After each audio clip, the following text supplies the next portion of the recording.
ಅದು ಕೂಡ ಮೊನ್ನೆ ಧಾರವಾಡದಲ್ಲಿ ಚರ್ಚೆ ಆಗಿದೆ.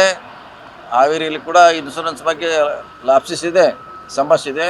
ಅದು ಮಾಡುವಂಥ ಪ್ರಯತ್ನ ಮಾಡ್ತೀವಿ. ಸರ್, ಈಗ 3 ದಿನದಿಂದ ಮುಂಗಾರು ಚುರುಕಾಗಿದೆ. ಇನ್ನು 8ನೇ ತಾರೀಕು ತನಕ 99 ಮಳೆ ಆಗ್ಬೋದು ಅಂತ ಈ ಟೈಮಲ್ಲಿ ಕ್ಲೌಡ್ ಸೀಡಿಂಗ್ ಮಾಡೋದ್ರಿಂದ ನ್ಯಾಚುರಲ್ ಆಗಿ ಆಯಿತು, ಕ್ಲೌಡ್ ಸೀಡಿಂಗ್ ಇಂದ ಆಯಿತು, ಹೆಂಗೆ ಗೊತ್ತಾಗುತ್ತೆ ಆಗೋಲ್ಲ ಅಂತಲ್ಲ. ಈಗ ನಮ್ಮ ಹಿರಿಯರಾದ ಹೇಳ್ರ ಅದಕ್ಕೆ ಸೈಂಟಿಫಿಕಲಿ ಪ್ರೂವನ್ ಇದೆ, ಅದು ಟೆಕ್ನಾಲಜಿ ಗೊತ್ತಾಗುತ್ತೆ.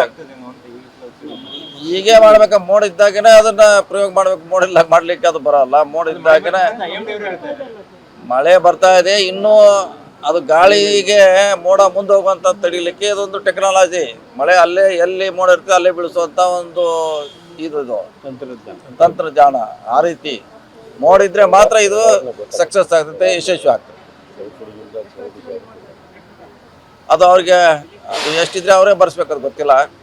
ಅವ್ರಿಗೆ ಕಾಸ್ಟ್ಲಿ ಆಗ್ತೈತೆ, ಅದು ಅವ್ರು ಮಾಡ್ತಿದ್ದಾರೆ. ಅದು ಕೂಡ ಮೊನ್ನೆ ಧಾರವಾಡದಲ್ಲಿ ಚರ್ಚೆ ಆಗಿದೆ.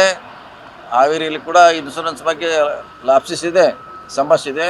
ಅದು ಮಾಡುವಂಥ ಪ್ರಯತ್ನ ಮಾಡ್ತೀವಿ. ಸರ್, ಈಗ 3 ದಿನದಿಂದ ಮುಂಗಾರು ಚುರುಕಾಗಿದೆ. ಇನ್ನು 8ನೇ ತಾರೀಕು ತನಕ 99 ಮಳೆ ಆಗ್ಬೋದು ಅಂತ ಈ ಟೈಮಲ್ಲಿ ಕ್ಲೌಡ್ ಸೀಡಿಂಗ್ ಮಾಡೋದ್ರಿಂದ ನ್ಯಾಚುರಲ್ ಆಗಿ ಆಯಿತು, ಕ್ಲೌಡ್ ಸೀಡಿಂಗ್ ಇಂದ ಆಯಿತು, ಹೆಂಗೆ ಗೊತ್ತಾಗುತ್ತೆ ಆಗೋಲ್ಲ ಅಂತಲ್ಲ. ಈಗ ನಮ್ಮ ಹಿರಿಯರಾದ ಹೇಳ್ರ ಅದಕ್ಕೆ ಸೈಂಟಿಫಿಕಲಿ ಪ್ರೂವನ್ ಇದೆ, ಅದು ಟೆಕ್ನಾಲಜಿ ಗೊತ್ತಾಗುತ್ತೆ. ಹೀಗೆ ಮಾಡ್ಬೇಕು, ಮೋಡ ಇದ್ದಾಗನೇ ಅದನ್ನ ಪ್ರಯೋಗ ಮಾಡ್ಬೇಕು. ಮೋಡಿಲ್ಲ ಮಾಡ್ಲಿಕ್ಕೆ ಅದು ಬರಲ್ಲ. ಮೋಡ ಇದ್ದಾಗನೇ ಮಳೆ ಬರ್ತಾ ಇದೆ. ಇನ್ನೂ ಅದು ಗಾಳಿಗೆ ಮೋಡ ಮುಂದೆ ಹೋಗುವಂತ ತಡಿಲಿಕ್ಕೆ ಇದೊಂದು ಟೆಕ್ನಾಲಜಿ. ಮಳೆ ಅಲ್ಲೇ ಎಲ್ಲಿ ಮೋಡ ಇರ್ತದೆ ಅಲ್ಲೇ ಬೀಳಿಸುವಂತ ಒಂದು ಇದು ತಂತ್ರಜ್ಞಾನ. ಆ ರೀತಿ ಮೋಡಿದ್ರೆ ಮಾತ್ರ ಇದು ಸಕ್ಸಸ್ ಆಗ್ತದೆ, ಯಶಸ್ವಿ ಆಗ್ತದೆ.